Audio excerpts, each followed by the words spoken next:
சென்னையில் இருக்கக்கூடிய 16 தொகுதிகளில் ஒரே இடம் பாஜகவுக்கு தொகுதி பங்கீட்டின் அடிப்படையில் வழங்கப்பட்டது. அந்த இடத்தில் தமிழிசை சவுந்தரராஜன் களம் காண்கிறார்.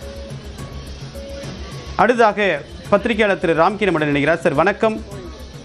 வணக்கம். தற்போது பாஜக உடைய உள்துறை அமைச்சர் அமித்ஷா தற்போது பரப்புரை மேற்கொண்டு வராரு. ஆனால் அவர்களுடைய வேட்பாளர்கள் இருக்கக்கூடிய தொகுதிகளை மையப்படுத்தி இந்த இது இருக்கு.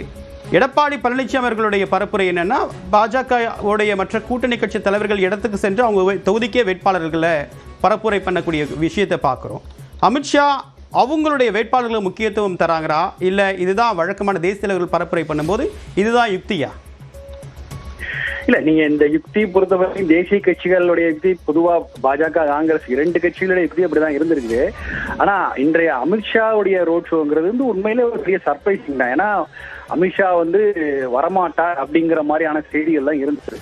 ஏன்னா இந்த ஒரு சூழல் சாதகமா இல்லை. ஸோ அதனால பாஜக போட்டியிடுற தொகுதியில் 2 தொகுதி தவிர மற்ற தொகுதிகளில் நிலவரம் சரியில்லை. எஸ்பெஷலி இந்த சென்னையிலையும் கோவையிலையும் பாஜக போட்டியிடுற தொகுதிகளில் நிலைமை சாதகமா இல்லைங்கிற மாதிரியான செய்திகள் வந்ததுனால அமித்ஷா வருவதற்கு வாய்ப்பு இல்லை அப்படிங்கிற மாதிரியான செய்திகள் 2 நாளுக்கு முன்னாடி பேசப்பட்டது. அந்த நேரத்தில் இன்னைக்கு அமித்ஷாவோட வருகையே ஒரு சர்ப்ரைஸ் தான். ஸோ அதில் அவர் ரோட் ஷோ மேற்கொள்வது, அது ரொம்ப வலுவா மயிலாப்பூர்ல அவர் பிரச்சாரம் செய்வதெல்லாம் உண்மையிலேயே அவருக்கு ஒரு நம்பிக்கை இருக்கு, பாஜக ஜெயிக்கும் அப்படிங்கிற மாதிரி. நிச்சயமா சென்னையில ஒரு மிகப்பெரிய ஒரு மாற்றத்தை கொண்டு வரணும்னு நினைக்கிறேன். நான் இது எதிர்பாராத விஷயம் தான். ரெண்டாவது, நீங்க தேசிய கட்சிகள் மட்டும் இல்ல, தமிழ்நாட்டிலே பல கூட்டணி கட்சிகள் அவங்களுடைய தொகுதிகளிலே முடங்கி போயிட்டாங்க. அது இந்த போக்கு நம்ம இது வரைக்கும் நம்ம பார்த்ததே இல்லை. ஸோ கடந்த தேர்தலையும் கூட ஏன் நீங்க நாடாளுமன்ற தேர்தலில் கூட 2 தரப்புலையும் திமுக கூட்டணி, அதிமுக 2 தரப்புமே கூட்டணி கட்சிகள் எல்லா தொகுதியிலும் பிரச்சாரம் செய்தாங்க. இன்னைக்கு நீங்க பாத்தீங்கன்னா பெரும்பாலான கட்சிகள் மற்ற தொகுதிகளை பிரச்சாரம் செய்வதில்லை.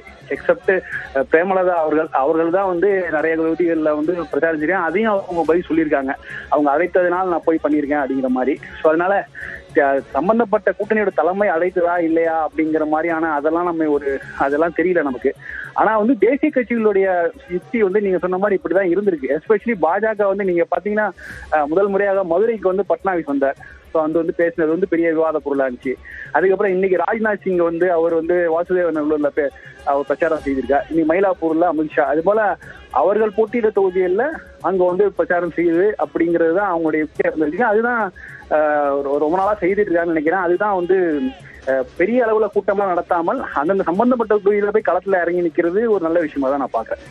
கருத்துக்களுக்கு மிக்க நன்றி திரு ராம்கி.